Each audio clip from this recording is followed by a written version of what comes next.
Hi bestie! So for today's video is we're going to play Brookhaven RP. So, ang gagawin natin ngayon is mag-roleplay tayo and gagawa tayo ng story by Craxical and me. By the way, ang title ng story natin ngayon is School RP. Pero, ang video na ito is gagawin namin comedy. Normal lang, normal. Okay. Sa tingin nyo naman, wala akong kapitbahay. Siya lang mag-isa. Kasi magkalayo kami ng bahay ni Craxy. And pupuntahan ko siya ngayon. Let's go! By the way, naka 55 yung speed ko.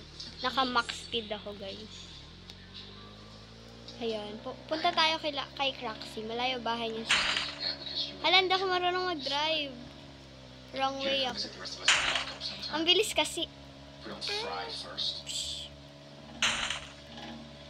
Hey, nasa school na yata sila Hana and Nix.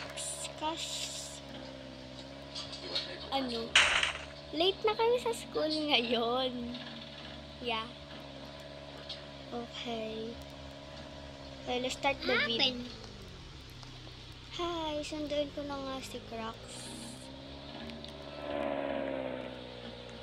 Si Crax. Okay, by the way, di pa kami magkakilala ni Crax, guys. First day of school. Okay, by the way, dadaan na tayo.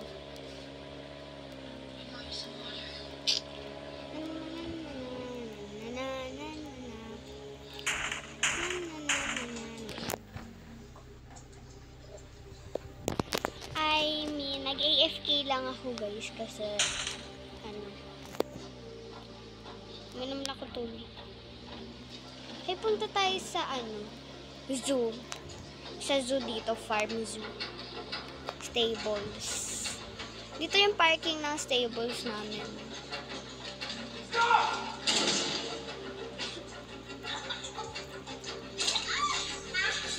Di ko pala nasabi yung title ng story.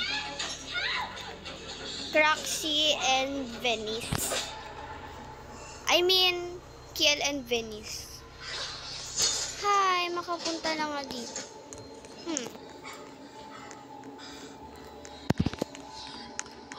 Dito kasi madalas yung mga farmer, pero wala sila ngayon. Hindi nila dinala yung...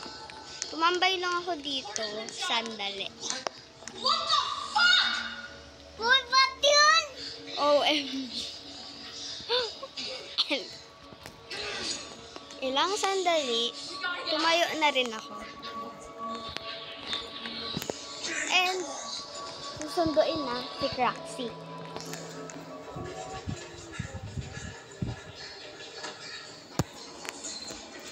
Guys. Makaalis na nga.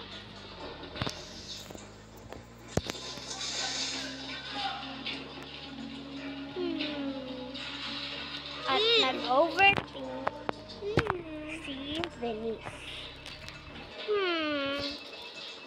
Ganitong oras is wala naman si Craxy sa bahay. Maaga naman siya pumasok. Ate, So, I think nandun na siya sa school. Pag tumigil si Venice, nasa glit. At nakita niya si Craxical. Parang si Craxical yun. Puntahan ko nga. Pinuntahan na nga ni Venice si Crax. Ikaw ba yan, Crax? Okay. Ha? Ba't sagot mo okay? Ano bang pangalan mo? Wasikin. So ikaw yun. Dahil nasa school, bakit wala ka pang bahay? Saan bahay mo, be? Di siya pa makagawa ng bahay. Wala pa daw kasi mami niya. So, pumunta na si Craxie at sumunod kay Venice. Tara! Sundan mo ako.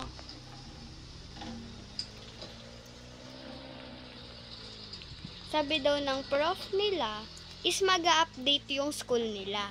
Kaya, naisipan niyang gumawa ng mga notes para kay Hana. And isa-surprise nila kasi birthday bukas ni Hana. So, may prom bukas. Ayan. Ang sabi ni Venice kay Crax, "Uy, mag-parking ka ng maayos ah. Baka pagalitan tayo ng prof natin." And nag-park na nga ng maayos si Crax. Oopsies! Baka nagbungguan na. Okay. Baba na tayo sa kotse. And lang sandali, pumasok na sila sa kanilang eskwelahan. Tara, Crax! Pero, late na silang pumasok. Kaya, nagalit ang teacher nila sa isang teacher.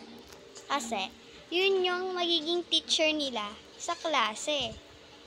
Kaya, napagalitan sila. Ilang saglit, dumating na ang teacher nila sa science. Kaya, ang sabi ay, "Late na naman kayo. Lagi kayong late ni Crax. Porket Vice President ka, Venice, lagi ka na lang late. Kala mo pwede ka laging late. Syempre, bawal. And, nakakalimutan nyo na yung boundaries nyo." At umiyak si Crax. Ayan. Ayan na siya ngayon. Naiyak na siya. Iyak na ako. Super sad ni Crax kasi Bye-bye. napagalitan sila ni Venice. Kaya nagsabi na lang siya ng bye-bye. "Sorry po, ma'am. Di na po mauulit." And umalis na din yung teacher. Umalis na rin si Venice kasi nakatakot din siyempre. And hinanap niya si Crax. "Crax, where are you?" "Crax, mag-lunch na lang tayo." Ayoko na. "Mag-lunch na lang tayo, bilis. Sige, dito. Ililibre kita, promise." Dito yun. Sa loob ng school. May baon naman ako eh. Kaso nga lang nandun sa locker ko. Nag-open na sila ng locker.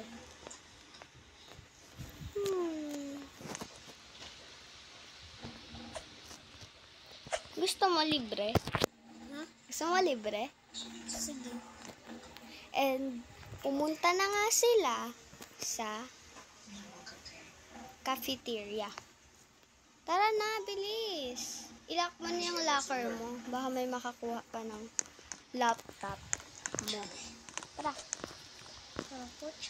Tanong ko lang, bakit ka nga ba naging president? I mean, escort. Vice President kasi ako. And news kasi si Hana. She's the prettiest girl at the science room. Ayun. Tabi tayo. Okay. And bumili na nga sa cafeteria si Venice. Tinanong muna ni Venice kung anong gustong kainin ni Crax. "Crax, anong gusto mong pagkain?"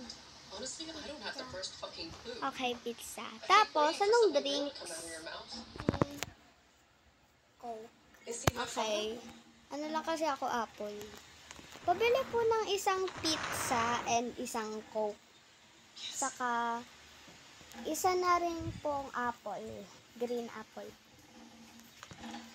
Ang sabi naman ng tindera sa kanil cafeteria ay, "Sige, 13 lang."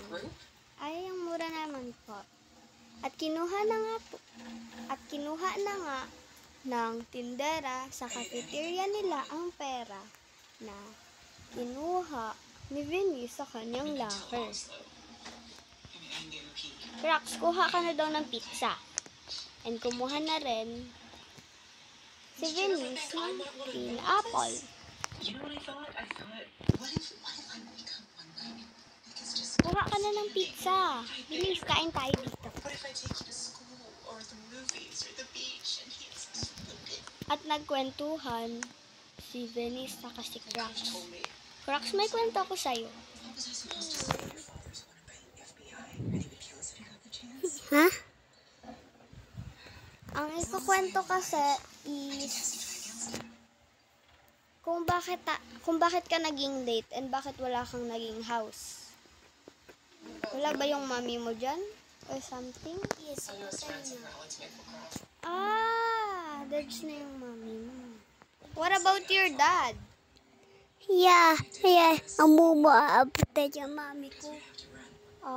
Okay. Yung daddy mo nasa abroad? Yes, work. Okay, nag-work. He tried to kill me to get it. Yung mami ko kasi, teacher siya. I don't know. Somebody... Yung daddy ko naman, same rin. Kaso nga nasa Saudi Arabia. Papa ko, work. About that money. Okay, okay. Yes, you do. Ay! It was for us. Nag-ring na pala yung bell. Saka nag-ring na yung bell sa kanila.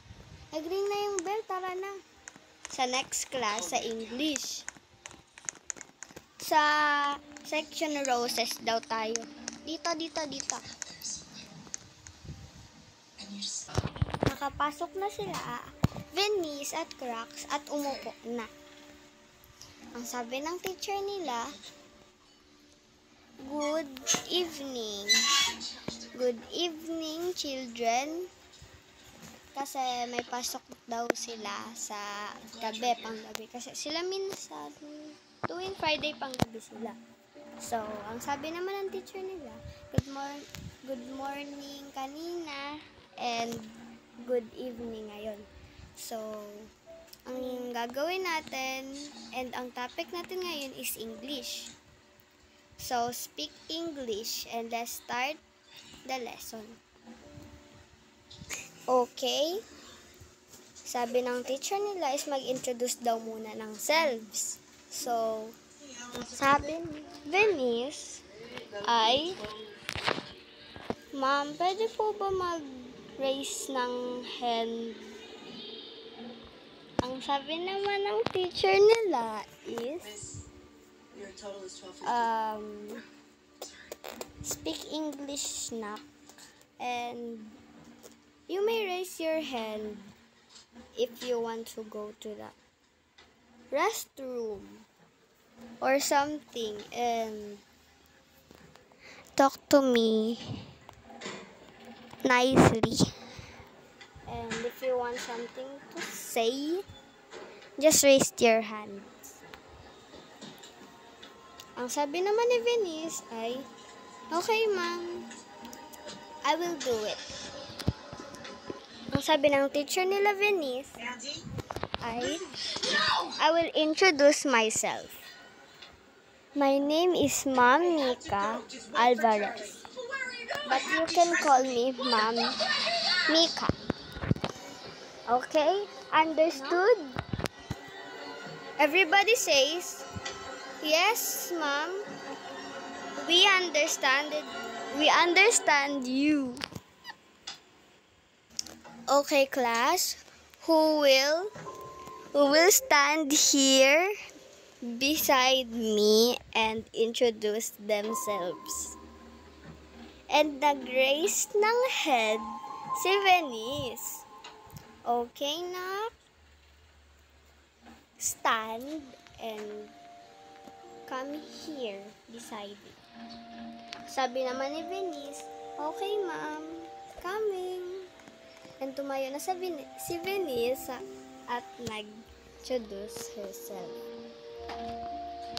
"I'm Venice Salvador, but you can call me Miss. And thank you. My hobby is singing and dancing, especially drawing. And It's time. that's all. Thank you. Natapos na rin si Venice, kaya sumunod na si Crocs. Your turn. Crocs, bilisan mo. Ikaw na. And tumayo na si Crocs. Good news? Hi classmates, my name is Croxy Kel Ararakap, but you can call me Kiel. So that's my name. Okay. My hobby is singing. Talk you through it. And that's all. Thank you. At umupo na nga si Croxy Kel. You're a widowed single mother from Rhode Island. At sumunod na si Jessica, yung nasa likod ni Croxy Kel. Hello classmates, my name is Jessica Santos, and you can call me Jess or something like Jessie. My hobbies are